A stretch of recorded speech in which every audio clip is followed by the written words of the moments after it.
আমাদের আজকের গল্প ঈশ্বর ও আশীর্বাদ। কলমে ছবি ব্যানার্জি।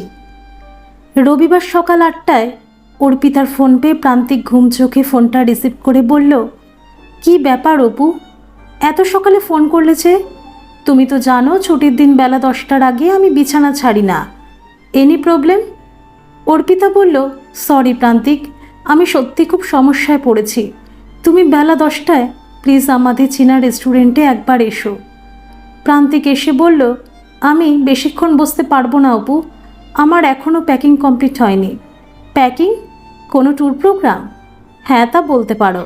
আমি পরশুর ফ্লাইটে 2 বছরের জন্য একটা প্রজেক্টের কাজে আমেরিকায় যাব। আমার বহুদিনের স্বপ্ন এবারে সফল হবার একটা সুযোগ এসেছে। ফিরে এসে আমরা বিয়েটা করব। ততদিনে তুমিও চাকরির চেষ্টা করতে পারবে, হয়তো চাকরি পেয়েও যাবে। অর্পিতা বলল, কই, আমাকে আগে তো বলনি। তোমাকে সারপ্রাইজ দেব বলেই বলিনি। প্রান্তিক, আমি যে আর 2 দিনও অপেক্ষা করতে পারবো না।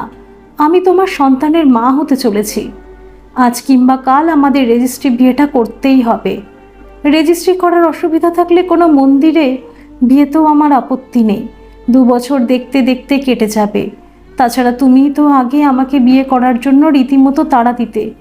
আজ রবিবারের দিন আমরা দুজনে তোমাদের বাড়ি আর আমাদের বাড়িতে গিয়ে পরিচয় করব, সব কিছু জানাবে, এমন কথাও বলেছিলে।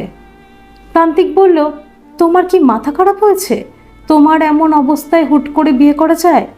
আমাদের এই বিয়ে নিয়ে কত রকম পরিকল্পনা আছে। আমরা বিয়ের পর অন্তত 5টা বছর জীবনটা উপভোগ করব।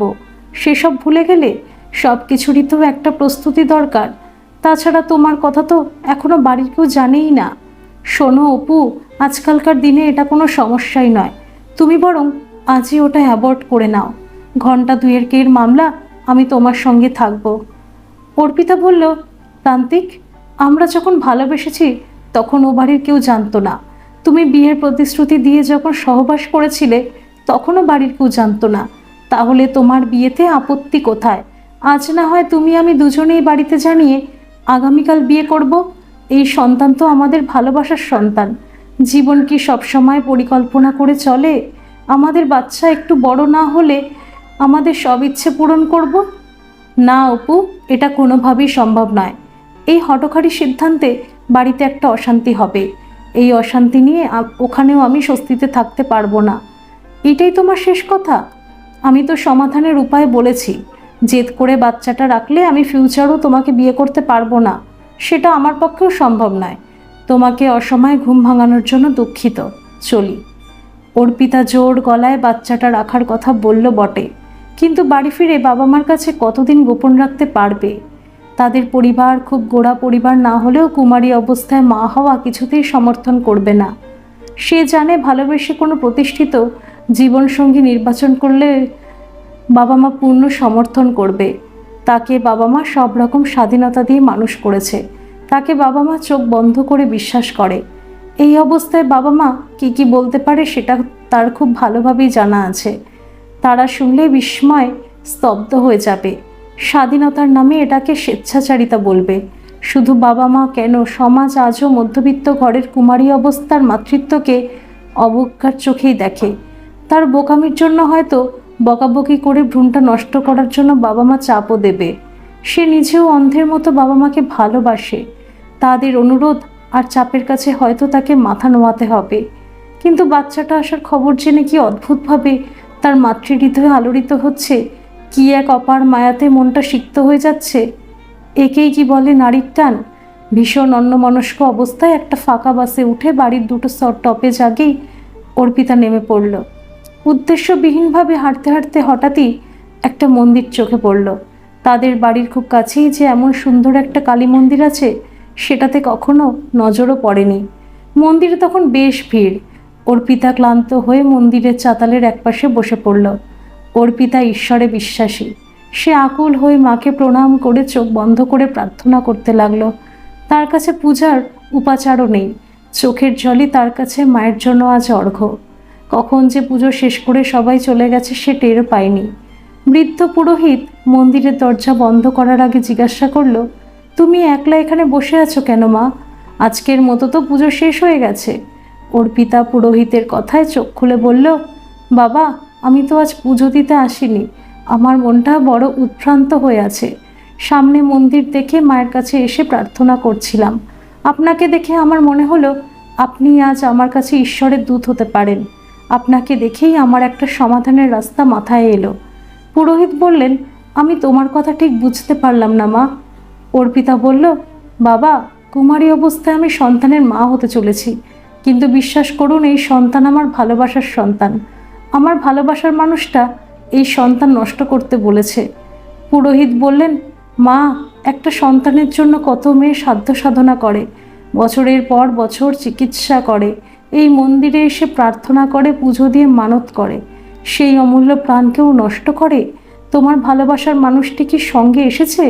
তাকে ডাকো, আমি নিজে তোমাদের মায়ের সামনে যাগযজ্ঞ করে বিয়ে দেব। অর্পিতা বলল, আমার অনেক অনুরোধেও প্রান্তিক আমার সঙ্গে আসেনি বাবা। সে এখন বিয়েতেই রাজি নয়। সে 2 বছরের জন্য প্রজেক্টের কাজে আমেরিকায় চলে যাচ্ছে। মুখে বলেছে 2 বছর পর ফিরে এসে বিয়ে করবে, কিন্তু আমার গর্ভের সন্তানকে নষ্ট করতে হবে। একমাত্র আপনি পারেন এই সমস্যার সমাধান করতে। পুরোহিত বললেন, আমি তোমাকে কিভাবে সাহায্য করতে পারি মা? আপনি শুধু মায়ের পায়ের একটু সিঁদুর আমাকে দিন, আমি ওটা সিঁথিতে পরব। আর একটা প্রাণকে বাঁচানোর জন্য আপনি শুধু আমার বাবা মার কাছে একটা ছোট্ট মিথ্যে বলবেন। আপনি বলবেন আপনি নিজে সব নিয়ম মেনে আমার আর প্রান্তিকের বিয়েটা দিয়েছেন, না হলে পৃথিবীর আলো দেখার আগেই একটা প্রাণের অকাল মৃত্যু হবে। আমার বাবা মা আমার ভবিষ্যতের কথা ভেবে কিছুতেই এটা মেনে নেবে না। আপনি দয়া করে আমার এই উপকারটা করুন। পুরোহিত বললেন, মা, সন্তানের ভালোর জন্য, তার নিরাপত্তার জন্য সব বাবা মা সব কিছু করতে পারেন। তোমার বাবা মার তোমার মঙ্গলের জন্য, তোমার জটিলতাবিহীন ভবিষ্যৎ জীবনের জন্য এটা বলাটাই স্বাভাবিক। তুমিও তোমার সন্তানের নিরাপত্তা ও বৈধতা চাইছো। তোমার যুক্তিতে তুমিও ঠিক, কিন্তু বিয়েটা তো সত্যি সত্যি হচ্ছে না মা। তোমার বাবা মা নিশ্চয়ই বিয়ের প্রমাণ হিসাবে তোমাদের দুজনের একসঙ্গে ছবি দেখতে চাইবেন। তখন তুমি কি বলবে? তারপরও তোমার ভবিষ্যৎ কি হবে? আপাতত তোমার সন্তানের বৈধ পরিচয় হলেও জন্মের পর কি সত্যি বৈধ থাকবে? তোমার কথা শুনে আমি বুঝতে পেরেছি সন্তান সহ তোমার ভালোবাসার মানুষটা কখনোই তোমাকে বিয়ে করবে না। অর্পিতা বলল, সেটা আমিও জানি বাবা, আর ভবিষ্যতের কথা ভবিষ্যতই বলবে। আমি এই মুহূর্তে আমার সন্তানের শুধু নিরাপত্তা চাইছি। সে বড় হলে আমি একদিন সব সত্যি তাকে বলবো, আর বাবা মাকে আমি কিছুই মিথ্যে বলে ম্যানেজ করব। পুরোহিত বললেন, বেশ, তবে তাই হোক। আশীর্বাদ করি তুমি একটা সুস্থ সন্তানের মা হও। তোমার জন্য আমি এটুকু মিথ্যে বলে মায়ের কাছে ক্ষমা চেয়ে নেব, আর মায়ের কাছে প্রার্থনা করব ভবিষ্যতে কোনো উদার ও সৎ জীবনসঙ্গী তোমার সন্তানের বাবা হোক। সন্তান একটু বড় হলে তাকে সঙ্গে করে মায়ের কাছে পুজো দিয়েছ। আমি মনে প্রাণে বিশ্বাস করি মাই আমাকে দিয়ে তার সন্তানকে রক্ষা করলেন। তোমার ফোনটা অনেকক্ষণ ধরে বেজে যাচ্ছে মা, তুমি ফোনটা ধরো। এবার আমি আসি মা। অর্পিতা ফোনটা রিসিভ করতেই মা বলল, কী রে, দুবার ফোন ফুল রিং হয়ে গেল, ফোনটা ধরছিস না কেন? বাড়ি থেকে শুধু চা বিস্কুট খেয়ে বেরিয়ে গেলি, কটা বাজে খেয়াল আছে? কখন ফিরবি? অর্পিতা মনে মনে বলল, এখন থেকেই তাকে মিথ্যে বলা শুরু করতে হবে। কদিন ধরে গা বমি দেওয়া, ভাতে গন্ধ, কিছু খাওয়ার পর গলগল করে বমি হয়ে যাওয়া শুরু হয়েছিল। এই সব লক্ষণ দেখে কদিন আগে সে নিজেই পরীক্ষা করে নিশ্চিত হয়েছিল। মা কল্পনাও করতে পারেনি এটা তার গর্ভ লক্ষণ। মা তাকে 2 দিন ধরে ডাক্তারের কাছে যাওয়ার জন্য ঝুলোঝুলিও করছিল, তাই আজ সে ডাক্তার দেখানোর নাম করেই বাড়ি থেকে বেরিয়ে এসেছিল। ও প্রান্ত থেকে মা বলল, কী রে, ডাক্তার দেখালি? অর্পিতা বলল, মা, আমি বাড়ি ফিরে সব বলছি। বাড়ির কাছাকাছি এসে অর্পিতার মনে হলো পা দুটো মাটির সঙ্গে গেঁথে আছে। কি করে সে বাবা মার মুখের সামনে দাঁড়াবে? মিথ্যের পর মিথ্যে বলেও কি বাবা মাকে বিশ্বাস করাতে পারবে? তার একমাত্র শুভাকাঙ্ক্ষী বন্ধু অনিরুদ্ধকে ফোনে একবার ডাকবে? মেঘনা চাইতেই জলের মতো একটু দূরে অনিরুদ্ধকে দেখলো হনন করে কোথায় যেন যাচ্ছে। কাছে আসতে অর্পিতাকে দেখে বলল, কী রে অপা, তোকে এমন বিধ্বস্ত দেখাচ্ছে কেন? আর হঠাৎ করে মাথা ভর্তি সিঁদুরই বা পড়েছিস কেন? বুঝেছি তুই বিয়ে করেছিস, কিন্তু তোর বর কোথায়? আমাকে তো কিছুই জানাসনি। তোকে এভাবেই বা তড়িঘড়ি বিয়ে করতে হলো কেন?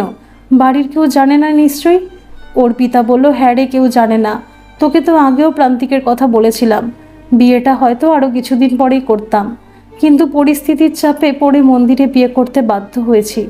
আমার খুব ভয় করছে রে অনি, তুই একটু আমার সঙ্গে যাবি? অনিরুদ্ধ বলল, ঠিক আছে চল। বাড়ি ফিরে হয়তো আমাকে একটা ঝড়ের মুখে পড়তে হবে। আমার যুক্তি কতটা বিশ্বাসযোগ্য হবে আমি নিজেও জানি না। অনিরুদ্ধ বলল, তুই একটা প্রাপ্তবয়স্ক মেয়ে, নিজের ইচ্ছায় জীবনসঙ্গী নির্বাচন করার অধিকার তোর আছে। অবশ্য কাকু কাকিমা তো যথেষ্ট স্বাধীনতা দিয়েই তোকে মানুষ করেছেন। আমার মনে হয় তুই অহেতুক ভয় পাচ্ছিস। তুই কোনো পরিস্থিতিতে বিয়েটা করেছিস এটা বুঝিয়ে বললেই ওনারা বুঝতে পারবেন, কিন্তু প্রান্তিকের সঙ্গে থাকা উচিত ছিল। অর্পিতা বলল, সব শুনবি, আগে বাড়ি চল। এক রাশ উদ্বেগ নিয়ে অর্পিতা বাড়ি ফিরতেই মা আঁতকে উঠে বলল, এ কি রে, তুই মাথায় একরাশ সিঁদুর পরে কোথা থেকে এলি? তুই না ডাক্তার দেখাবি বললি, তুই কি অনিরুদ্ধকে বিয়ে করলি? এটা তুই কি করলি? অনিরুদ্ধ কি তোর যোগ্য? আর অনিরুদ্ধ তোকে বলছি, তুই আমাদের এত বড় সর্বনাশটা করতে পারলি? অর্পিতা বলল, মা তুমি কেন অকারণে অনিকে অপমান করছো? আমি সবটা বলছি মা, আমি অনিরুদ্ধকে বিয়ে করিনি। ও আমার অনুরোধে বাড়ি ঢোকার মুখে আমার সঙ্গে এসেছে শুধু। আগে আমাকে এক গ্লাস জল দাও। বাবা বলল, এবার বল, তুই হঠাৎ আমাদের কিছু না জানিয়ে কাকে বিয়ে করলি? যাকে বিয়ে করলি সে কোথায়? বাবা, আমি সবটা তোমাদের বলতাম। আমি প্রান্তিক বলে একটা ছেলেকে গত 2 বছর ধরে ভালোবাসি। ও আইআইটির ইঞ্জিনিয়ার। আমরা সব কথা তোমাদের বলবো বলেই ঠিক করেছিলাম। 2 পরিবারের সম্মতিতেই বিয়েটা করতাম, কিন্তু হঠাৎই একটা দুর্ঘটনার জন্য বিয়েটা মন্দিরে করতে হলো। ওদের পরিবারেও কেউ জানে না। মা বলল, কি এমন দুর্ঘটনা ঘটলো যে এমন চোরের মতো মন্দিরে বিয়ে করতে হলো? অর্পিতা নত মুখে বলল, মা, আমি প্রান্তিকের সন্তানের মা হতে চলেছি। কথাটা শুনে অনিরুদ্ধও চমকে গেল। অর্পিতার বাবা হতবাক হয়ে বলল, এটা দুর্ঘটনা? বিয়ের আগে শারীরিক সম্পর্কের যে এই পরিণতি হতে পারে সেটা তুই জানতিস না? এতটা অসংযমী তুই হলি কি করে? তোর নারীবাদী যুক্তিতে এটাকে কি বলে? এটাই কি নারী স্বাধীনতা? ক, আমাদেরও ওদের পরিবারে সবটা জানিয়ে রেজিস্ট্রি ম্যারেজ করে অনুষ্ঠান করা গেল না কেন? অর্পিতা বলল, বাবা, ও একটা প্রজেক্টের কাছে 2 বছরের জন্য আমেরিকা যাচ্ছে। আজই ওর ফ্লাইট, তাই তাড়াতাড়ি মন্দিরে বিয়ের সিদ্ধান্ত নিতে হলো। এতক্ষণও ফ্লাইটে উঠে গেছে। এই ঘটনার জন্য সে নিজেকেই অপরাধী ভেবে লজ্জিত হয়ে আছে। ওর এখানে আসার জন্য হাতে সময়ও ছিল না। ঠিক আছে, ছেলেটির ফোন নাম্বার দিয়ে আমি কথা বলবো। ওর বাবা মার সঙ্গেও কথা বলা দরকার। অর্পিতা, বাবা, প্রান্তিক বলেছে 2 বছর পর ও মাথা উঁচু করে তোমাদের সামনে আসবে। তখনই রেজিস্ট্রি বিয়েও অনুষ্ঠান করবে। এই 2 বছর ও একমাত্র আমার সঙ্গে আর ওর নিজের বাবা মার সঙ্গে যোগাযোগ রাখবে। এই বিয়ের প্রসঙ্গে এখনই কোনো কথা বলবে না। এই বিয়ের কথা ওদের পরিবারেও এখনই জানাবে না। এটা কি ধরনের কথা? 2 বছর পর বাচ্চা সমেত বিয়ে ওর বাবা মা মেনে নেবে? বাবা, প্রান্তিক বলেছে বিয়েটা মন্দিরে হলেও বিয়ে তো হয়েছে, বাকি যা কিছু সবটাও ম্যানেজ করে নেবে। মা বলল, ঠিক আছে, তাহলে মন্দিরে তোদের বিয়ের ছবিটা দেখা। অর্পিতা বলল, মা, বিয়েটা সব নিয়ম মেনে হলেও ছবি তোলা হয়নি। ওর এমনি একটা ছবি আমার মোবাইলে আছে, সেটা দেখতে পারো। আচ্ছা অপু, তোদের বিয়েটা সত্যি সত্যি হয়েছিল তো? ছেলেকে সচক্ষে দেখা তো দূরের কথা, দুজনের একসঙ্গে বিয়ের ছবিও নেই। অর্পিতা বলল, মা, তোমাদের বিশ্বাস না হলে যে পুরোহিত আমাদের বিয়ে দিয়েছেন তাকে ফোন করে কিংবা নিচে গিয়ে জানতে পারো। অর্পিতার বাবা বলল, পুরোহিতকে জিজ্ঞেস করতে গেলে তো তোকে অবিশ্বাস করতে হয়। তবে কাজটা তুই ঠিক করিসনি। একই সঙ্গে তোর নিজের ভবিষ্যৎ জীবনও জলাঞ্জলি দিলি। অর্পিতা বলল, বাবা, আমার ভবিষ্যৎ জলাঞ্জলি যাবে না। আমি নেট কোয়ালিফাইড করেছি, স্কুলের চাকরির পরীক্ষাতেও বসেছি। একটা না একটাতে ঠিক হয়ে যাবে। আমি সেটার কথা বলিনি মা। এই ছেলে যদি ভবিষ্যতে তোর এই বিয়েটা অস্বীকার করে তখন কি করবি? একটা বাচ্চা সুস্থ সুন্দর জীবনের জন্য বাবা মা দুজনকেই দরকার। আমার আর তোকে বলার কিছু নেই। তুই আমাদের অন্ধকারে রেখে নিজের সিদ্ধান্ত নিজেই নিয়েছিস। আমরা মনে প্রাণে চাইব তোর অপেক্ষার ফল শুভ হোক। অনিরুদ্ধ খানিকক্ষণ হতভম্বের মতো দাঁড়িয়ে থেকে বলল, অপা, আমি আসছি। অর্পিতার মা বলল, অপু, আমি মা হয়েও তোর এই সর্বনাশটা টের পেলাম না। আসলে এটা যে তুই ঘটাতে পারিস সেটা আমি স্বপ্নেও ধারণা করতে পারিনি। এখন আর হা হুতাশ করেই বা কী করব? যা হওয়ার ছিল হয়েছে। যতদিন না সে ছেলে বিদেশ থেকে ফিরবে তোকে সন্তান সহ সাদরে গ্রহণ করবে, ততদিন জানবি আমরা টেনশানেই থাকবো। যা চেঞ্জ করে আয়, খাওয়া দাওয়া করে বিশ্রাম কর, 2 দিন পর একজন ডাক্তারের কাছে নিয়ে যাব। এক রবিবার অনিরুদ্ধ এলে অর্পিতার মা বলল, বাবা, অনি সেদিন না জেনে তোকে 2টো বাজে কথা বলেই ফেলেছিলাম। ভেবেছিলাম তুই হয়তো আর এ বাড়িতে আর পাই রাখবি না। তুই কিছু মনে করিস না অনি, আমার মাথা ঠিক ছিল না রে। অপু ঘরে আছে, যা গল্প কর। মেয়েটা বড্ড মনমরা হয়ে আছে, আর সময় পেলে মাঝে মাঝে আসিস বাবা। অর্পিতা চুপচাপ ঘরে শুয়েছিল। অনিরুদ্ধ বলল, অপা, এই ভর সন্ধ্যায় ঘর অন্ধকার করে শুয়ে আছিস কেন? অর্পিতা বলল, তুই তো সবটাই শুনেছিস। এই সময় তো সবাইকে রেস্টে থাকতে হয়। ঠিক, কিন্তু তুই তো মন খারাপ করে আছিস। এই সময় শুনেছি খুব আনন্দ আর হাসি খুশি থাকতে হয়। একটু গান শোন, গল্পের বইও তো পড়তে পারিস। আসলে আমি একটা গভীর চিন্তায় আছি। অনিরুদ্ধ বলল, এখন চিন্তার তো কিছু নেই। কাকু কাকিমা একটু বকাবকি করলো, সবটা তো মেনেই নিয়েছেন। হ্যাঁ, বাধ্য হয়ে মেনে নিয়েছে, তবু চিন্তার অনেক কিছু আছে। ছেলেদের তো মা হতে হয় না, তাই ওরা অন্তত এই ব্যাপারটাতে চিন্তামুক্ত থাকে। যাকগে, আমি এই ব্যাপারটা নিয়ে আর ভাববো না। সব কিছু প্রতিকূলতার মধ্যে হয়ে যাওয়ার জন্য আমি নিজের মনকেই প্রস্তুত রাখব।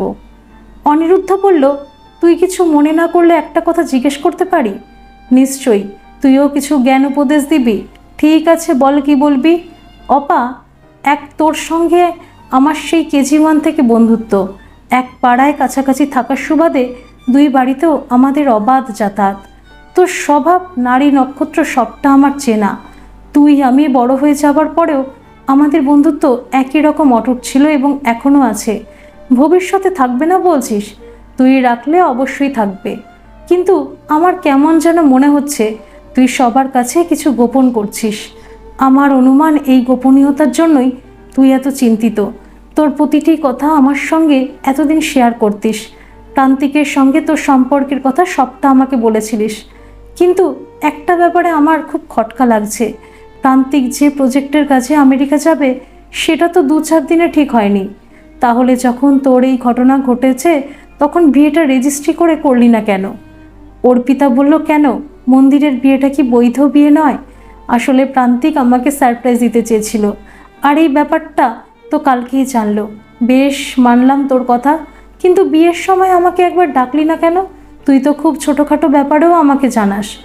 আমিও না হয় তোদের মন্দিরে বিয়েটা সাক্ষী থাকতাম এবং তোর প্রেমিককে একবার সচক্ষে দর্শনও করতাম। দেখ অনি, এটা আমার একান্ত ব্যক্তিগত ব্যাপার। আমি এটাও জানি, আমার সন্তান সম্ভাবনার খবরটা শুনে তুইও চমকে গিয়েছিলি। আমি এই ব্যাপারটা নিজের বাবা মাকেও বলতে পারিনি। অনিরুদ্ধ বলল, তুই তোর ভালোবাসার কথাটাও কিন্তু কাকু কাকিমাকে না জানিয়ে আমাকেই শুধু বলেছিলি। তুই কাকে বিয়ে করবি, কার সন্তান গর্ভে ধারণ করবি, এটা তোর ব্যক্তিগতই ব্যাপার। কিন্তু মন্দিরে বিয়ে করলি, অথচ দুজনের একটা সেলফি পর্যন্ত তুলিসনি। এটা সত্যিই আমার কাছে ধোঁয়াশা। আমার মনে হয় তোর অন্তত কাকিমার কাছে কোনো কিছু গোপন করাটা ঠিক হবে না। অর্পিতা বলল, অনি প্লিজ, আমার ব্যাপারটা আমাকেই বুঝে নিতে দে। সরি অপা, আমি হয়তো অনেক অনধিকার চর্চা করে ফেললাম। আমি আজ আসছি, তোর যে কোনো দরকারে আমাকে বলিস।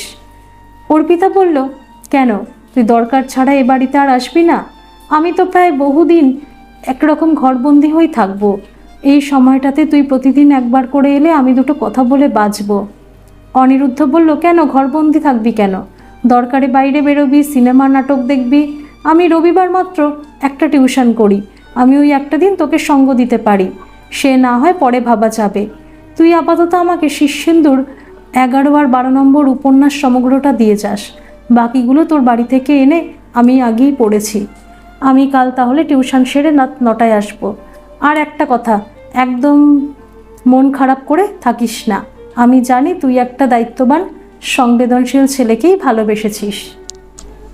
পরদিন রাত 9টায় অর্পিতাদের বাড়ি ঢুকে অনিরুদ্ধ সসংকোচে বলল, কাকিমা, অপাকে এই বই 2টো দিতে এসেছিলাম। অর্পিতার মা বলল, তুই কি এখনও আমার উপর রাগ করে আছিস বাবা?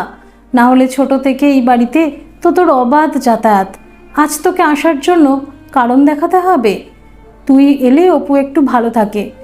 মেয়েটা তো আমাদের সঙ্গে কথাই বলতে চায় না, কীরকম যেন গুম মেরে থাকে। তুই অপুর ঘরে যা, আর আজ রাতে এখানেই খেয়ে যাস।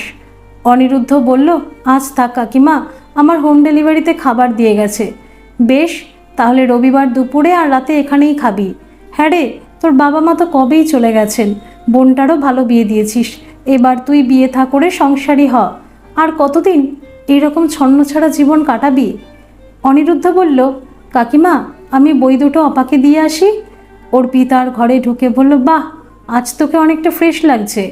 মা আমাকে একটা গাইনোকোলজিস্টের কাছে নিয়ে গেছিল। উনি পুরোপুরি 3 মাস বেড রেস্টে থাকতে বলেছেন, আর কিছু মেডিসিন দিয়েছেন। এবার তোর খবর বল, তোর কোনো স্বপ্ন নেই? আমার খবর তোর সব মামুলি খবর, যা সবটাই তুই জানিস। তোর পারিবারিক খবর সবটা জানি। জেঠুর অকাল মৃত্যুতে তোদের পরিবারে দিশেহারা অবস্থার কথাও জানি। তার 2 বছর পর জেঠিমার মৃত্যু, কিন্তু মৃত্যুর ওপর তো কারো হাত নেই। অনিরুদ্ধ বলল, আমার বাবার মৃত্যুর পরেই আমি বুঝে গিয়েছিলাম আমার করণীয় কী। তাই প্রাইমারি ট্রেনিংটা শেষ করে ফিজিক্সে অনার্স নিয়ে কলেজে ভর্তি হলাম। বাবার প্রাইমারি স্কুলের পেনশন মা পেলেও সেটা একটা সংসার চলা আমার আর বোনের লেখাপড়া চালিয়ে যাওয়ার পক্ষে যথেষ্ট ছিল না। তবু ওই সামান্য পেনশন আমার আর বোনের টিউশন মিলে লেখাপড়াটা চালিয়ে যাচ্ছিলাম। 2 বছর পর মা মারা গেল, সংসারে স্থায়ী টাকাও বন্ধ হয়ে গেল।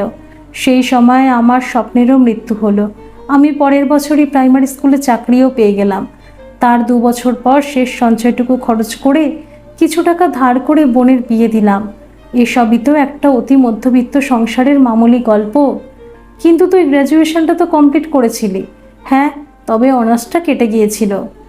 অর্পিতা বলল, তুই বরাবর মেধাবী ছাত্র ছিলি, আর সেই জন্যই খুব তাড়াতাড়ি একটা সরকারি চাকরিও পেয়েছিস।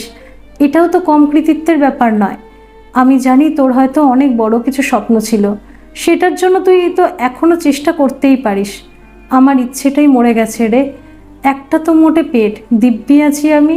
তোর মতো একটা তরতাজা ছেলের এই উদাসীনতার পিছনে নিশ্চয়ই কোনো বড় গল্প আছে, সেটা একদিন আমি শুনেই ছাড়ব। অনি, আজ তোকে আমার কিছু বলার আছে।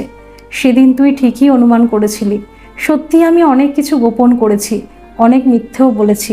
সবটা তোকে বলবো। তোর পরামর্শ আমার খুব দরকার, কিন্তু আজ নয়, তুই একদিন একটু সময় নিয়ে আয়। তুই কিন্তু আমার কাছে সব কিছু শেয়ার করলেও একটা কথা গোপন করেছিস। কোন কথা? তোর প্রেমিকার কথা। তোর এতদিনেও একটা স্টেডি প্রেমিকা হয়নি, এটা অন্তত আমাকে বিশ্বাস করতে বলিস না। আমি সেই গল্পটা শুনতে চাই, আর কবে বিয়ে করবি সেটাও শুনব। অনিরুদ্ধ বলল, আমার কাছে প্রেমিকা ঠিক স্বপনচারিণীর মতো। সে আকাশের চাঁদের মতোই দুর্লভ। সে শুধু আমার স্বপ্নেই থাকে। আমার কথা বাদ দে, আমার মতো সাধারণ ছেলেদের জীবনটাই খুব সাদামাটা। শুধু তোর সঙ্গে অসম বন্ধুত্বটা আমার প্রাপ্তি।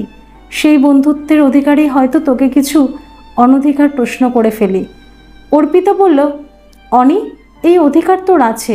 আমি শুধু তোর প্রশ্নের উত্তরটা এড়িয়ে গেছি, আর সবার চোখে ফাঁকি দিলেও তোর চোখে আমি ফাঁকি দিতে পারিনি। কারণ তোর মতন করে আমার বাবা মাও আমাকে চেনে না। আমি মনের সঙ্গে অনেক যুদ্ধ করেছি, আর এই মিথ্যের বোঝা কেন বইছি সেটাও একমাত্র তোকেই আমি বলবো। অনিরুদ্ধ বলল, আমি সেটাও অনুমান করেছি অপা। সবার জীবনে কিছু ব্যক্তিগত ব্যাপার থাকে। আমার মনে হয় পৃথিবীতে বাবা মার চেয়ে হিতাকাঙ্ক্ষী কেউ হয় না। তোর অস্বস্তি হলে কাকিমাকে বরং সবটা খুলে বলিস। সত্যি বলছি, তোর ব্যক্তিগত ব্যাপারে আমার নাক গলানো মোটেই উচিত হয়নি। আমি তোর কাছে সরি বলছি। এবার আমি উঠি অপা। কাকিমা রবিবার আমাকে খেতে বলেছে, আমি রবিবার আসব। অর্পিতা বলল, আমি জানি অনি, এটা তোর রাগের কথা। তুই খুব ভালো করেই জানিস আমার যা কিছু ব্যক্তিগত কথা সব তোর সঙ্গে শেয়ার করেছি, শুধু এই ব্যাপারটা ছাড়া। তাই সবার আগে আমি তোকে সব সত্যিটা বলবো। হয়তো সমাধানের রাস্তা তোর হাতেও নেই, তবুও আমি এখন খড়কুটোর মতো কাউকে একজন পাশে চাইছি, যে আমাকে সাহস দেবে, আমাকে সৎ পরামর্শ দেবে। অনিরুদ্ধ বলল, ঠিক আছে, আমাকে বলে তুই যদি হালকা হতে চাস তাহলে আমি শুনবো, কিন্তু এখনও বলছি তোকে সঠিক পরামর্শ দিতে পারে একমাত্র তোর বাবা মা। আমি এবার উঠি রে। রবিবার দুপুরের অনেকটা আগেই অনিরুদ্ধ চলে এলো। অর্পিতার মা বলল, অনি, তুই ওপর ঘরে যা, আমি কফি পাঠিয়ে দিচ্ছি। অনিরুদ্ধ ঘরে ঢুকে বলল, অপা, তুই আমাকে কিছু বলবি বলেছিলি। অর্পিতা বলল, বলবো বলেছি তো, একটু অপেক্ষা কর, মা কফিটা আগে পাঠাক। এই তো কফি এসে গেছে। কিভাবে বলবো বুঝতে পারছি না রে। আসলে পুরোটাই আমি একটা বড় মিথ্যের ওপর দাঁড়িয়েছি। আমার আর প্রান্তিকের মন্দিরে বিয়েটাই হয়নি। সে আমার সন্তানকে নষ্ট করার পরামর্শ দিয়েছিল। মন্দিরেও বিয়েটা করতেও রাজি হয়নি।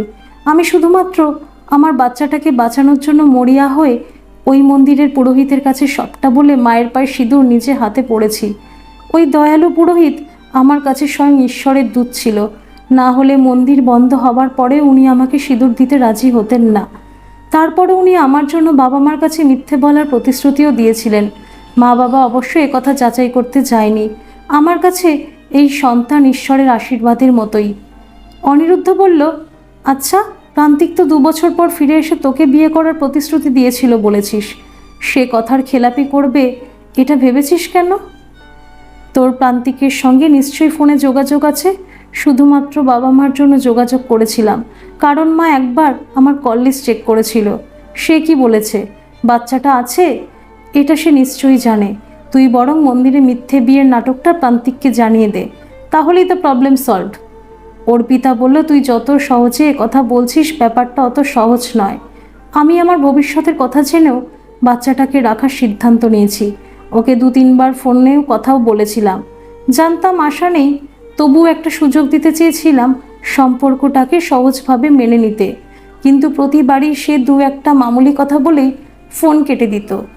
গত সপ্তাহে মরিয়া হয়ে বলেছিলাম, তোমার সন্তানকে আমি মেরে ফেলতে পারিনি। উত্তরে কি বলল? বলল, সমাধানের রাস্তা তোমাকে বলে এসেছিলাম, আর কখনো আমাকে ফোন করে বিরক্ত করবে না। অনি, আমি অপাত্রে ভালোবেসেছিলাম রে। এরকমটাই যে বলবে সেটা আমি জানতাম। তুই হয়তো ভাবছিস আমার পেটের সন্তান না এলেও আমাকে বিয়ে করতো, কিন্তু সেটা ভুল। ও আমাকে এড়িয়ে যাওয়ার জন্যই এই প্রজেক্টের কাজ নিয়ে অনেক দূরে চলে গেল। আর ওখানে যাওয়ার অনেক দিন আগেই ও প্রস্তুতি ছিল। এটা অন্তত 2.5-3 মাসের প্রস্তুতি ছাড়া হয় না। আমাকে ও শুধু অনেকবারই কোনো এক রবিবারে ওদের আর আমাদের পরিবারে আলাপ পরিচয় করাবে বলতো, আর এটা ওটা বলে কাটিয়েও দিত। আমিও সেটা বিশ্বাস করতাম। অনি, আমি এখনই যদি বাবা মাকে সত্যিটা বলি তাহলে ওরা আমাকে ভ্রূণটা নষ্ট করার পরামর্শ দেবে, দরকার হলে প্রচণ্ড মানসিক চাপ সৃষ্টি করবে। অনিরুদ্ধ বলল, আমি তোকে কি পরামর্শ দেব বুঝতে পারছি না। তোর কাছে বিয়ের কোনো প্রমাণ নেই যা দিয়ে প্রান্তিককে অন্তত শাস্তি দেওয়া যায়। আর এখন পরকীয়াই বলল, ভ্রূণ হত্যাই বলল, সবটাই আইনসিদ্ধ। এরপর কাকু ফোন করলে তো সবটা জেনে যাবে। অর্পিতা বলল, আমার ধারণাও এইবার ফোনে সিম পাল্টে ফেলবে। বাবা ওকেও ফোনে পাবে না। কিন্তু বাবা মার কাছে এত বড় মিথ্যেটা কতদিন গোপন করব? বাবা মা তো জানে মন্দিরে হলেও আমাদের বিয়েটা হয়েছিল। আর আমি জানি বাবা মা সন্তানের বৈধতা অবৈধতাকে গুরুত্ব দেয়। তাছাড়াও বাবার মতে একটা সন্তানকে ভালোভাবে মানুষ করতে গেলে বাবা ও মা দুজনকেই দরকার। অনিরুদ্ধ বলল, কাকু তো বাবা হিসাবে ঠিক কথাই বলেছেন। তুই আমি সবাই কিন্তু বাবা মার ছত্রছায়ায় মানুষ হয়েছি। একটা সন্তানের জীবনে বাবার ভূমিকাও খুব গুরুত্বপূর্ণ। তবে এখন তো সিঙ্গেল মাদার হয়ে অনেকেই সন্তানকে বড় করে তুলছে। তোর সন্তান জন্মের পর সত্যিটা তোকেই মোকাবিলা করতে হবে। আমারও মনে হয় সত্যিটা প্রকাশ হওয়া উচিত। আচ্ছা অনি, ছেলের পিতৃ পরিচয় না থাকলে সে সন্তান কি অবৈধ হয়? ছি ছি, এসব তুই কি বলছিস? যে সন্তান আসছে সে তো তোদের ভালোবাসার সন্তান। প্রান্তিক তার পিতৃত্ব স্বীকার না করলেও পরিচয়টা তো মিথ্যা হয়ে যায় না। অর্পিতা বলল, তোর কথায় আমি খুব ভরসা পেলাম রে। আমি আমার পরিচয় ওকে বড় করব। প্রান্তিকের কোনো ছায়া ওর ওপর পড়তেও দেব না। তোকে একটা সুখবরও দেব। এসএসসির রিটিন পরীক্ষায় আমি পাশ করে গেছি। আশা করছি চাকরিটাও আমি পেয়ে যাব। শোন, খাওয়া দাওয়ার পর চলে যাবি না।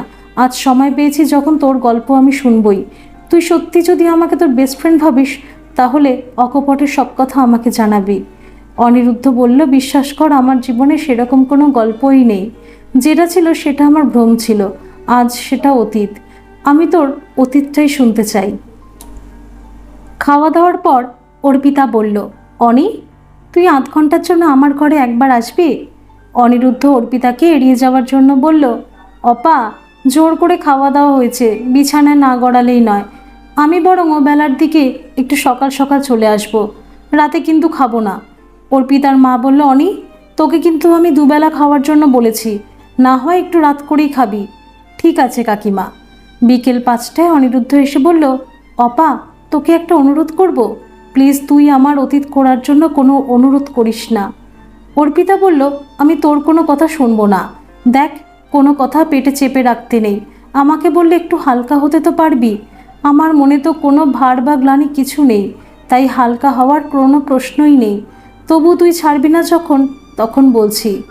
আমি খুব অল্প বয়স থেকে একটা মেয়েকে মনে মনে ভালোবাসতাম। ভেবেছিলাম যদি লেখাপড়া শিখে অনেক বড় হতে পারি, নিজেকে প্রতিষ্ঠিত করে মেয়েটির যোগ্য হতে পারি, তখন প্রপোজ করব। কিন্তু আমাদের সংসারে একটার পর একটা বিপর্যয় ঘটে গেল। আমার স্বপ্নটাও ভেঙে চুরমার হয়ে গেল। তখন সেই মেয়েটিকে আমার আকাশের চাঁদ মনে হলো, যাকে দূর থেকে ভালোবাসা যায়, বাস্তবে হাত দিয়ে ছোঁয়া যায় না। নিজেকে অযোগ্য জেনেও যখন দেখলাম আমারই চোখের সামনে মেয়েটি অন্যের হয়ে গেল, তখন সত্যিই আমি ক্ষতবিক্ষত হয়েছিলাম। কিন্তু ওই 2 দিনই, তারপরেই নিজেকে সামলে নিয়েছিলাম।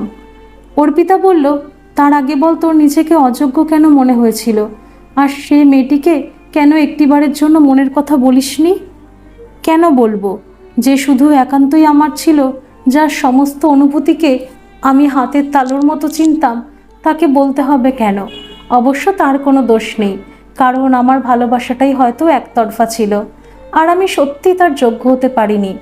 অর্পিতা বলল, তোর মতো দায়িত্ববান কর্তব্যপরায়ণ ছেলে তো একটা দৃষ্টান্ত, যার মেধা ও যোগ্যতা থাকা সত্ত্বেও শুধু নিজের পরিবারের জন্য তার স্বপ্ন বিসর্জন দিতে দুবার ভাবেনি।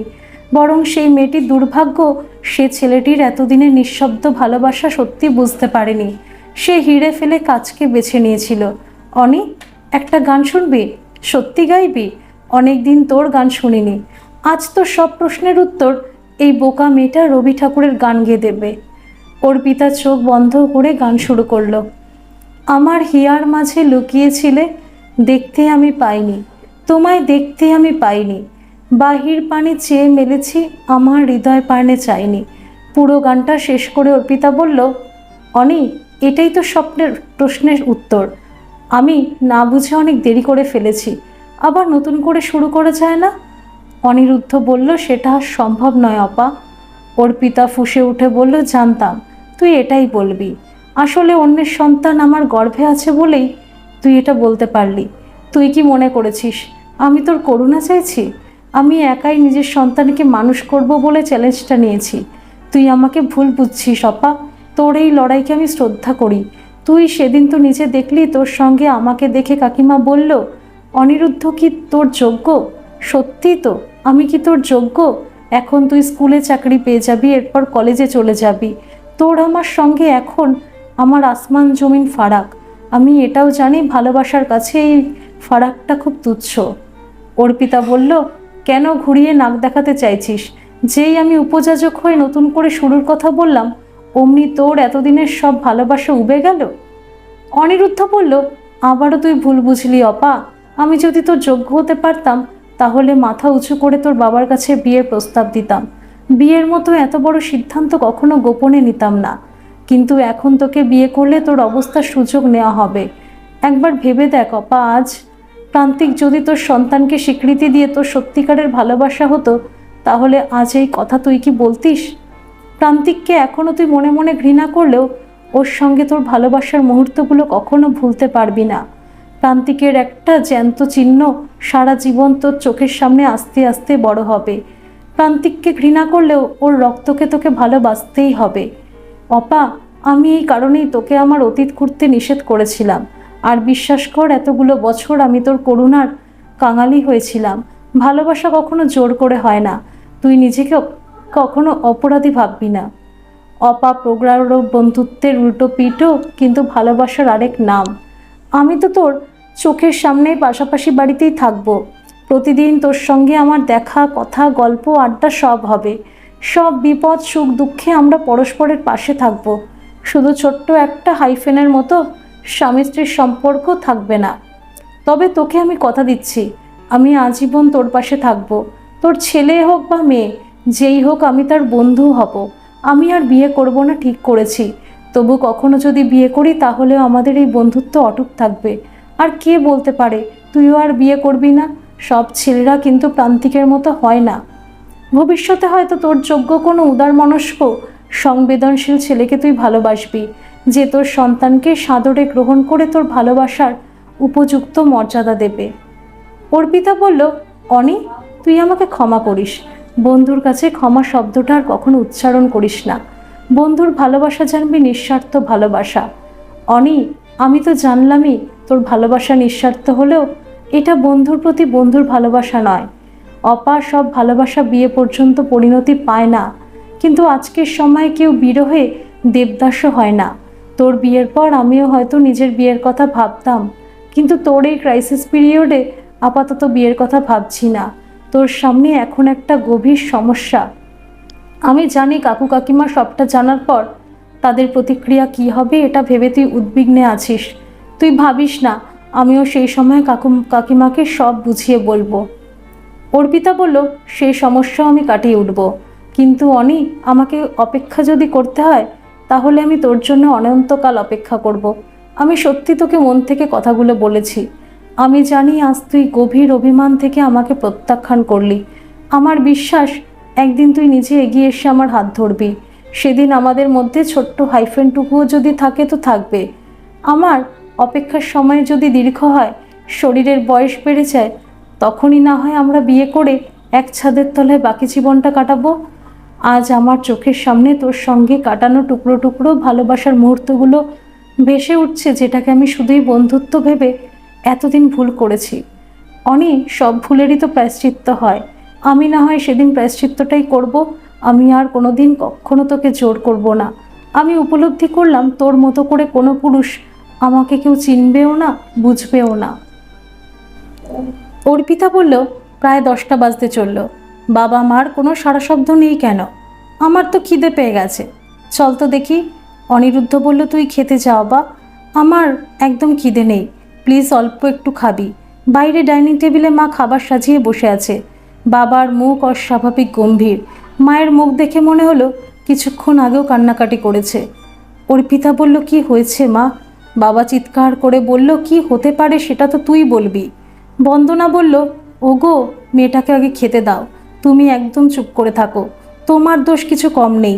মা হয়ে মেয়ের গর্ভলক্ষণ টের পাওনি, তার গতিবিধির ওপর নজর দাওনি।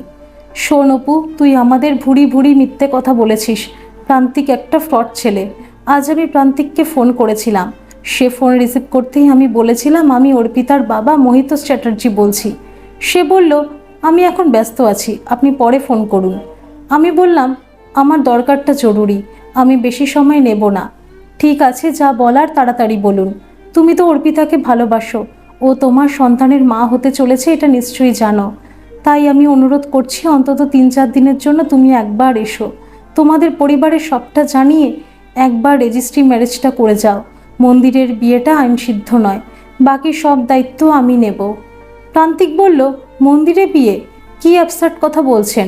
আমি কোনো মন্দিরে বিয়ে করিনি। দেখুন, অর্পিতাকে আমার ভালো লাগতো, অর্পিতারও আমাকে ভালো লাগতো বলে ওর সঙ্গে মেলামেশা করেছি। এর সঙ্গে প্রেম, ভালোবাসা বা সন্তানের কোনো সম্পর্ক নেই। আপনার মেয়েকে আমি রেপ করিনি, দুজনের সম্মতিতেই শারীরিক সম্পর্ক হয়েছে। ওকে আমি বন্ধু হিসাবে বাচ্চাটা অ্যাবর্ট করার পরামর্শও দিয়েছিলাম এবং সাহায্যও করতে চেয়েছিলাম। দয়া করে ফার্দার আর ফোন করে আমাকে বিরক্ত করবেন না। এবার তোর কি বলার আছে বল। তোর মন্দিরে বিয়েটাও একটা নাটক ছিল। নিজেই সিঁদুর পরে এসে মিথ্যে বলেছিলিস। বল, কেন এত বড় মিথ্যে বলেছিলি? এবার তোর ভবিষ্যৎ কি হবে? তোর সন্তানের কি পরিচয় দিবি? আমাদের হাতে এমন কোনো প্রমাণ নেই যেটা দিয়ে প্রান্তিককে বিয়ে করতে বাধ্য করা বা শাস্তি দেওয়া যাবে। এসব তো তোর আগেই জানা ছিল। কি ভেবেছিলি একলা সন্তান মানুষ করা কি এতই সোজা? আজ আমি তোকে তাড়িয়ে দিলে কোথায় দাঁড়াতিস? অনিরুদ্ধ বলল, কাকু, অপার প্রান্তিককে ভালোবাসাটা সত্যি ছিল। যদি প্রান্তিকের বিরুদ্ধে কোনো প্রমাণ থাকতো তাহলে সেই প্রমাণের ভিত্তিতে তাকে শাস্তি দেওয়া যেত, কিন্তু যার বাবা হবার কোনো যোগ্যতাই নেই তাকে জোর করে বাধ্য করলে কি তোমার মেয়ে সুখী হতো? আচ্ছা কাকু, একটা কথা বলো তো, কোনো অনাথ আশ্রমের ছেলের কি পিতৃপরিচয় থাকে? এখন তো সিঙ্গেল মাদার আইন সিদ্ধ। অপার ভালোবাসার কোনো দুর্বল মুহূর্তে বাচ্চা চলে আসাটা একটা দুর্ঘটনা। প্রান্তিক অপার বিশ্বাস নিয়ে ছিনিমিনি খেলেছে। দোষী তো প্রান্তিক। অপা মা হয়ে বাচ্চাটাকে বাঁচানোর জন্য এই মিথ্যের আশ্রয় নিয়েছিল। অর্পিতার মা বলল, সেদিন সত্যি যদি তোর সঙ্গে বিয়েটা হতো অনি, তাহলে আজ এই পরিস্থিতির সামনে পড়তে হতো না। অনিরুদ্ধ বলল, কাকিমা তুমি কিন্তু সেদিন আমার সঙ্গে অপাকে দেখে আমাকে অযোগ্য ভেবে অন্যরকম রিয়াকশন দেখিয়েছিলে। এখন তোমার অসহায় অবস্থায় আমাকে বিকল্প হিসাবে কথা বলছো, এটা তোমার মনের কথা নয়। অর্পিতার বাবা বলল, অনি আমি কিন্তু নিশ্চিত জানতাম বিয়েটা তোর সঙ্গে হয়নি। তোকে আমি খুব ছোটবেলা থেকেই চিনি। তোর মতো আদর্শবাদী সৎ ছেলে কখনো আমাদের গোপন করে এই কাজ করবে না। অনেক ঝড় ঝঞ্ঝা কাটিয়ে পরিবারের প্রতি দায়বদ্ধতা মাথায় নিয়েও তুই যে নিজের চেষ্টা একটা সরকারি চাকরি পেয়েছিস, এটাও বিশাল যোগ্যতা। উঁচু পদে চাকরি, পারিবারিক সচ্ছল অবস্থা, এটা যোগ্যতার একমাত্র মাপকাঠি হতে পারে না। প্রান্তিকের মধ্যে এসব ছিল, কিন্তু মানুষ হিসাবে তার কানাকড়িও যোগ্যতা নেই। তুই ঠিকই বলেছিস, বিয়েটা যদি ঘটনাচক্রে হয়ে যেত তাহলে পরবর্তীতে ডিভোর্স অনিবার্য ছিল। অপু যদি তোকে ভালোবাসতো, আমি সানন্দে তাকে সমর্থন করতাম। অনি তুই কি অপুকে বিয়েটা করতে পারিস না? আমি জানি তোর মধ্যে কোনো সংস্কার নেই। অনিরুদ্ধ বলল, কাকু প্লিজ, তুমি অন্তত আমাকে প্রান্তিকের বিকল্প হিসাবে আমাকে কাউন্ট করো না। আজ প্রান্তিক যদি তোমার কথার মান্যতা দিয়ে অপাকে রেজিস্ট্রি বিয়ে করতো, তাহলে তুমি কথা বলতে না। অপাও শুধুমাত্র তোমাদের মুখ চেয়ে আমাকে খড়কুটোর মতো আঁকড়ে ধরে বিয়ে করতে চেয়েছিল। না হলে অপা খুব সাহসী মেয়ে, এই চ্যালেঞ্জটা ও নিজের সিদ্ধান্তেই একলাই নিয়েছিল। কিন্তু তোমরা ওর বাবা মা হয়ে ওকে সাপোর্ট করবে না? যে আসছে সে শুধু একলা মাকেই কেন চিনবে? সে তোমাদের মতো একটা পরিবারের মধ্যে মানুষ হবে, তার দাদু দিদার মায়ের আদরে বড় হবে। আর আমি তো তোমাদের পরিবারেরই একজন। আমিও সবসময় অপার পাশে থাকবো বন্ধু হয়ে। শুধু অপার পাশেই নয়, তোমাদের যে কোনো বিপদে যে কোনো সমস্যায় পাশে থাকবো। বন্দনা বলল, তুই যত সহজে বললি ব্যাপারটা কি তত সহজ? পাড়া প্রতিবেশী কি বলবে, সমাজ কি বলবে? অনিরুদ্ধ বলল, তোমরা যা সত্যি সেটাই বলবে। আর নেহাতি যদি সমাজের ভয় করো, তাহলে বলবে জামাইয়ের সঙ্গে ডিভোর্স হয়ে গেছে। এটা তো নতুন ঘটনা নয়। মানুষ এখন খুব বেশি দিন কোনো ঘটনা নিয়ে আলোচনা করে না। বন্দনা বলল, কিন্তু অনি তুই তো এরপর বিয়ে করবি, তো নিজের সংসার হবে, তখন কি আমাদের পাশে অপুর পাশে থাকতে পারবি? কাকিমা বিয়ে করলে বুঝি পাশে থাকা যায় না? আমার তো বোনটা ছাড়া নিজের বলতে কেউ নেই। আমার আপনজন তো তোমরাও। আর অপাই কি সারা জীবন একা থাকবে? তার জীবনেও একদিন উপযুক্ত জীবনসঙ্গীও আসবে। বাবা মা ও অনিরুদ্ধর উপস্থিতিতে যথাসময় অর্পিতা একটা ফুটফুটে পুত্র সন্তানের জন্ম দিল। অর্পিতার বাবা বলল, অনি তুই ঠিকই বলেছিলিস, আজ আমার আনন্দের দিন। এই শিশুটা তো কোনো দোষ করেনি, এ তো সত্যিই দেব শিশু। হয়তো ওর যোগ্য বাবা থাকলে আনন্দটা দ্বিগুণ হতো। নাতির মুখের দিকে চেয়ে বলল, তুই কিচ্ছু ভাবিস না ভাই, তুই একা নোস। তোর মায়ের লড়াইয়ে আমরা সবাই তোদের সহযোদ্ধা। অনি আমার নাতির কি নাম দেওয়া যায় বলতো? অনিরুদ্ধ বলল, কাকু আমার মাথায় তো একটা নামই আসছে, ওর স্বয়ং ঈশ্বরের দূত, দেবদূত। অর্পিতা বলল, এই নামটা আমার খুব পছন্দ হয়েছে বাবা, একদম পারফেক্ট নাম। আমারও নামটা খুব পছন্দ হয়েছে। অর্পিতার মা বলল, আমি কিন্তু নাতিকে দিব্য বলেই ডাকবো। দেবদূতের মুখে ভাতে মহিতোষবাবু বিরাট করে অনুষ্ঠান করে মেয়ের বিয়ে না দিতে পারার দুঃখটা কিছুটা ভুললেন। দেখতে দেখতে 3 বছরের কাছাকাছি কেটে গেছে। অর্পিতা তার চাকরি আর ছেলে নিয়ে প্রচণ্ড ব্যস্ততার মধ্যে দিন কাটায়। অনি পুরো রবিবার এই বাড়িতে সারাদিন কাটিয়ে রাতে নিজের বাড়ি যায়। দিব্য 1.5 বছরের কম বয়সে আধো আধো কথা বলতেও শিখেছিল। এখন সে স্পষ্ট উচ্চারণে কথা বলে। সবার দেখা দেখি অনিরুদ্ধকেও সে অনি বলে ডাকে। মাঝে মাঝে রবিবার অনিরুদ্ধ অর্পিতা আর দিব্যকে নিয়ে বাইরেই বেরিয়ে সারাদিন কাটায়। দিব্য শিশুমন অনিকে বাবার মতোই আঁকড়ে ধরে। একদিন রাতে দিব্য না ঘুমানো পর্যন্ত সে বাড়িও আসতে পারে না। বাচ্চাটার সঙ্গে কি এক অচ্ছেদ্য মায়ায় অনি আষ্টে পৃষ্ঠে জড়িয়ে যাচ্ছে। সেই একটা দিনের পর অর্পিতা আর কখনো অনিকে কিছু বলেনি। এক রবিবার সকাল 8টায় অনিরুদ্ধর উপস্থিতিতে অর্পিতার একটা ফোন এলো। প্রান্তিকের ফোন নম্বরটা ডিলিট করলেও নাম্বারটা বহুবার ফোন করার জন্যই অর্পিতার মুখস্থ ছিল। ফোনটা স্পিকারে দিয়ে রিসিভ করে অর্পিতা, হ্যালো, কে বলছেন? বলতেই ও প্রান্ত থেকে প্রান্তিক বলল, অপু আমার গলাটা এত তাড়াতাড়ি ভুলে গেলে?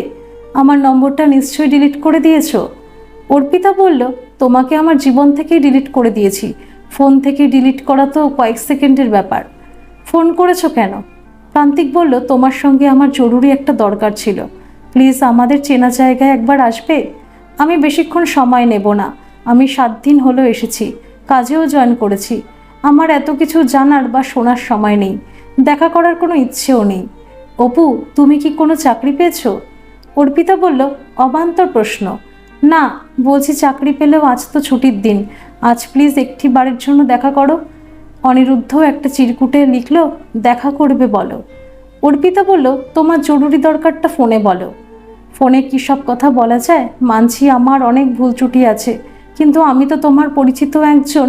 ঠিক আছে, রবিবার বেলা 10টায়, মাত্র আধ ঘন্টার জন্যই আসবো। ফোনটা রেখে অর্পিতা বলল, তুই দেখা করতে বললি কেন? অনিরুদ্ধ বলল, আমার মাথায় একটা প্ল্যান এসেছে অপা। কী প্ল্যান? তুই, আমি আর দিব্য একসঙ্গে ওই রেস্টুরেন্টে যাব। দিব্যকে নিয়ে আমি তোর কাছাকাছি অন্য টেবিলে বসবো। তুই নিশ্চয়ই পর্দা ঘেরা কেবিনে বসবি, যেমন আগে বসতিস। অর্পিতা রেগে গিয়ে বলল, মানেটা কি? তুই কিন্তু আমাকে অপমান করছিস। কি মুশকিল, তুই রেগে যাচ্ছিস কেন? ওভাবে না বসলে প্রান্তিক যেটা জরুরি দরকার বলছে সেটা তো বলতে পারবে না। এবার মাথায় ঢুকলো, ওকে আইন শাস্তি না দিলেও তুই তো শাস্তি দিতেই পারিস। আর হ্যাঁ, একটু সেজে গুজে যাবি। আর একটা কথা, তোদের 2 বছরের মেলামেশায় ও তোকে কোনোদিন গিফট দিয়েছিল? অর্পিতা বলল, অনি, এটা তো আমার মাথাতেই ছিল না। হ্যাঁ, একটা দামি সিল্কের শাড়ি দিয়েছিল আর একটা দামি পারফিউম দিয়েছিল। বলেছিল খুব তাড়াতাড়ি আমাদের এঙ্গেজমেন্ট হবে। সেদিন আমার পছন্দ মতো ডায়মন্ড লকেটের সঙ্গে একটা সোনার চেন দেবে বলেছিল। তবে মায়ের কাছে ধরা পড়ার ভয় শাড়িটা আমি পরিনি, কিন্তু পারফিউমটা ব্যবহার করে ফুরিয়ে ফেলেছি। অনিরুদ্ধ বলল, গুড। ওই ব্র্যান্ডের একটা পারফিউম আর শাড়িটা রবিবার সঙ্গে নিস, নাকি পুরনো স্মৃতি বলে রেখে দিবি? এবার কিন্তু একটা থাপ্পড় খাবি। সে আর নতুন কি, ছোটবেলায় অনেকবার খেয়েছি, না হয় বড়বেলায় আরেকবার খাবো। অর্পিতা বলল, অনিরুদ্ধ, সেদিন আমরা ওই কালী মন্দিরে একটু পুজো দেব। পুরোহিত মশাই বলেছিলেন সন্তানকে সঙ্গে নিয়ে একবার পুজো দিতে। সেদিন আমি না খেয়ে পুজো দেব। অনিরুদ্ধ বলল, আমারও একবার ওই সংস্কার মুক্ত পুরোহিত মশাইকে দেখার খুব ইচ্ছে আছে। নির্দিষ্ট দিনে অর্পিতা, অনিরুদ্ধ আর দিব্যকে নিয়ে অনিরুদ্ধর প্ল্যান মতো একটু আগে পিছে রেস্টুরেন্টে ঢুকলো। অর্পিতাকে দেখেই প্রান্তিক বলল, অপু, আমি জানতাম তুমি আমার অনুরোধ রাখবে। তোমাকে আগের চেয়েও অনেক সুন্দরী দেখাচ্ছে। কি খাবে বলো? অর্পিতা বলল, আমি কিছু খাবো না, তোমার জরুরি দরকারটা বলো। তোমার রাগ অভিমান হওয়াটাই স্বাভাবিক। তার আগে কিছু একটা না নিলে এখানে বসবো কি করে? জরুরি দরকারের জন্য বেশিক্ষণ বসার তো দরকারই নেই। এটা কি বলছো? দীর্ঘ 4 বছর পর আমাদের দেখা হলো, আমাকে সপক্ষে কিছু বলার সুযোগ দেবে না? মানে এটা তোমার কাছে আমার অনুরোধ। অর্পিতা বলল, একজন বিশ্বাস ভঙ্গকারী অসৎ মানুষও তার অসাধু কাজের জন্য তার নিজস্ব যুক্তি খাড়া করে। তবুও আমি তোমার কথা শুনবো, কিন্তু আজ আমি উপোস রেখেছি। তুমি কিছু খাবার নিয়ে কথা শুরু করতে পারো। আজকে ইতি টানবো ভেবেছিলাম, কিন্তু আজ আমি খুব ব্যস্ত আছি। প্রান্তিক অর্পিতার সিঁথির দিকে একবার তাকিয়ে বলল, অপু, আমি জানি তুমি আজও বিয়ে করনি, আর আমার বিশ্বাস তুমি আজও আমার ভালোবাসা ভুলতে পারোনি। আজ আমি সব অপরাধ স্বীকার করব বলে এসেছি। অর্পিতা বলল, 4 বছর পর? আশা করি আমার শেষ ফোন করাটা তোমার মেমোরিতে আছে। তুমি শেষ ফোনে আমাকে বিরক্ত না করার জন্যই বলেছিলে। বাবার ফোনে বলেছিলে আমাকে তোমার ভালো লাগতো বলে ঘনিষ্ঠভাবে মেলামেশা করেছিলে এবং সহবাস করেছিলে। এর সঙ্গে ভালোবাসা বা সন্তানের কোনো সম্পর্ক নেই। আজ তুমি নতুন কথা কি বলবে? এরপরেও তোমার জরুরি দরকার কি থাকতে পারে? শোনো প্রান্তিক, তোমার অপরাধ বা স্বীকারোক্তি শোনার আমার বিন্দুমাত্র আগ্রহ নেই। প্রান্তিক বলল, স্বীকার করছি, তোমাকে খুব তাড়াতাড়ি বিয়ের প্রতিশ্রুতি দিয়ে একরকম ইমোশনাল ব্ল্যাকমেল করে তোমার সঙ্গে মাত্র 2-3 বার সহবাস করেছি। বিয়ের কথা ভেবেও ছিলাম, কিন্তু তার আগেই আমার কাছে একটা অফার চলে এলো। তুমি যদি বাচ্চাটাকে রাখার জন্য জেদ না করতে, তাহলে 2 বছর পর বিয়েটা আমি অবশ্যই করতাম। আমি এটাও স্বীকার করছি, ওখানে গিয়ে অনেক মেয়ের সঙ্গে ঘনিষ্ঠভাবে মেলামেশাও করেছিলাম, কারণ ওখানে সেক্স নিয়ে কোনো ছুতমার্গ নেই। আমি মনে করি শারীরিক সম্পর্ক একটা জৈবিক ব্যাপার, আর শারীরিক সম্পর্কে অসাবধান হলে পেটে বাচ্চা চলে আসে, যেটা তোমার ক্ষেত্রে হয়েছিল। এই জন্যই ভ্রূণহত্যা এখন আইনসিদ্ধ। কিন্তু এটাও আমার মূল বক্তব্য নয়। আমি শুধু তোমার ওপর রাগ করে একটা মেয়ের সঙ্গে সম্পর্কেও অনেকটা জড়িয়েছিলাম। ভেবেছিলাম বিয়ে করে স্থায়ী সিটিজেনশিপ নিয়ে ওখানেই থেকে যাব, কিন্তু কিছুদিন লিভ ইন করে দেখলাম এদের মধ্যে ভালোবাসা আবেগ বন্ডিং বলে কিছু নেই। এদের প্রায় বেশিরভাগেরই বোহেমিয়ান জীবন, ঘন ঘন ডিভোর্স এদের কাছে জলভাত। এরা বিয়ের পরেও অবাধে পুরুষদের সঙ্গে যৌন সম্পর্ক করে। তখনই আমার মোহভঙ্গ হলো, আর তখনই বুঝলাম আমি ভালোবেসেছি শুধু একজনকেই, সে তুমি। আমি স্বীকার করছি তোমার জেদি মনোভাব আর জোর করে আমাকে বিয়েতে বাধ্য করার জন্য আমি প্রচণ্ড রেগে গিয়েছিলাম। সেই রাগেই আর দেশে ফিরবো না বলেও ঠিক করেছিলাম। আচ্ছা অপু, তুমি বাচ্চাটাকে কি অ্যাবর্ট করেছো? আমি জানি তোমার বাবাকে যখন মাথা গরম করে সবটা ইগনোর করে দুটো বাজে কথাও বলেছিলাম, তখনই অনুমান করেছিলাম তিনি এটা অবশ্যই অ্যাবর্ট করাতেই বলবেন। আমার মনে হয় যে কোনো বুদ্ধিমান সংসারী মানুষই এটা করবে। আজ করজোড়ে তোমার কাছে ক্ষমা চেয়ে বিয়ে করতে চাইছি। দরকার হলে তোমার বাবা মার কাছেও ক্ষমা চাইব। আমার বাবা মা আমার বিয়ের জন্য উঠে পড়ে লেগেছে। বহু ধনী পরিবারের উচ্চ শিক্ষিতা মেয়ের বাবারা বিয়ের জন্য আমাকে ঝুলোঝুলি করছে, কিন্তু এখনো পর্যন্ত একটা মেয়েকে দেখতেও যায়নি, কারণ আমার মনে হয়েছে আমি তোমার প্রতি অবিচার করেছি। আমাকে প্লিজ একটা সুযোগ দাও। তুমি রাজি থাকলে আজই তোমাকে আমাদের বাড়িতে নিয়ে যাব। অর্পিতা বলল, আশা করি তোমার কথা শেষ হয়েছে। 1 মিনিট অপেক্ষা করো, আমি আসছি। 3 জনকে একসঙ্গে আসতে দেখে প্রান্তিক অবাক হয়ে বলল, তুমি কি সত্যি বাচ্চাটাকে অ্যাবর্ট করোনি? এটা কি আমার ছেলে? আর উনি কে? অর্পিতা বলল, ঠিক বলেছ, তুমি দেবদূতের বায়োলজিক্যাল বাবা। কিন্তু প্রান্তিক, শুধু বীর্য থাকলেই বাবা হওয়া যায় না। সন্তানের দায়িত্ব নেওয়া একজন বাবার যোগ্যতার মাপকাঠি। উনি অনিরুদ্ধ মুখার্জি, আমার ফ্রেন্ড, ফিলোসফার অ্যান্ড গাইড। আর দিব্য ওকে বাবার জায়গাটা দিয়েছে। প্রান্তিক বলল, তোমার লজ্জা করে না অন্যের একটা অবৈধ সন্তান সহ এই 3rd ক্লাস লোকটার সঙ্গে লিভ ইন করতে? তুমি না বিয়ে, সন্তান, পবিত্রতা, ভালোবাসা নিয়ে বড় বড় লেকচার দিতে? অর্পিতা প্রান্তিকের গালে দুটো ঠাসিয়ে চড় মেরে বলল, তোর লজ্জা করছে না নিজের অন্যায় আর পাপের পক্ষে সাফাই গাইতে? একটা সুস্থ সম্পর্কের মানে সম্বন্ধে তোর কোনো ধারণা আছে? কি ভেবেছিলি তুই? কুকুরের মতো একবার থু করে ডাকলেই আমি লেজ নাড়তে নাড়তে তোকে বিয়ে করব? তোর বাবা মা যদি সম্পর্কে থেকেও পরকীয়া না করে, যদি এতদিন পর্যন্ত সুস্থ দাম্পত্য জীবন কাটায়, তাহলেও সম্পর্ক, বন্ধন, পবিত্রতার মানেটা তাদের কাছে জেনে নিস। প্রান্তিক চিৎকার করে বলল, you shut up cheap lady. Aniruddha collar ধরে বলল, ইউ শার্ট আপ স্কাউন্ড্রেল। তুই কি জানিস একটা মহিলাকে অপমান করার জন্য তোকে আমি পুলিশে দিতে পারি, জেলের ঘানি টানাতে পারি? বিয়ের প্রতিশ্রুতি দিয়ে সহবাস আইনত দণ্ডনীয় অপরাধ, এটা কি তোর জানা আছে? অর্পিতা সেন্ট আর শাড়িটা প্রান্তিকের মুখের ওপর ছুঁড়ে দিয়ে বলল, চলে আয় অনি, এই জানোয়ারটার কাছে আর 1 মুহূর্ত থাকার দরকার নেই। অনিরুদ্ধের সম্পর্কে অপার কথাগুলো তার মনকে গভীরভাবে নাড়া দিল। দিব্য তাকে বাবার জায়গাটা দিয়েছে, এ কথা শুনে তার মনের ভিতরটা আমূল নড়ে উঠল। অর্পিতা বলল, অনি, কি এত ভাবছিস? তুই আমাকে জোর করে এখানে না আনলে তোকে অপমানিত হতে হতো না। চল বাড়ি যাই। অনিরুদ্ধ চমকে উঠে বলল, অপা, মন্দিরে যাবি না? না অনি, আমি আজ মনে মনে মায়ের কাছে একটা মানত করলাম। আমার মানত পূর্ণ হলে তবেই মন্দিরে গিয়ে মায়ের পুজো দেব। এই ফল মিষ্টি ওগুলো পথ শিশুদের দিয়ে দিস। বিশ্ব ব্রহ্মাণ্ডের এই প্রকৃতির মতো মানুষের মনও বড় রহস্যময়। অনিরুদ্ধ মনকে আজ প্রবলভাবে একটা ঝাঁকুনি দিয়েছে, তার অভিমানের ভিতটাকে আমূল নাড়িয়ে দিয়েছে। আশা করব এবার ওরা পবিত্র বিবাহ বন্ধনে আবদ্ধ হবে। একসঙ্গে 3 জন মন্দিরে গিয়ে ঈশ্বরের আশীর্বাদ নিয়ে নতুন করে পথ চলা শুরু করবে। ধন্যবাদ সকল বন্ধুরা। এই গল্পটি যদি আপনাদের ভালো লেগে থাকে তাহলে অবশ্যই একটা লাইক করে দেবেন, আর এই চ্যানেলে নতুন হয়ে থাকলে চ্যানেলটিকে সাবস্ক্রাইব করে আমার পাশে থাকবেন, আর পাশে থাকা বেল আইকনটিকে প্রেস করে দেবেন যাতে সমস্ত গল্পের নোটিফিকেশানগুলি সবার প্রথমে আপনাদের কাছে পৌঁছে যায়।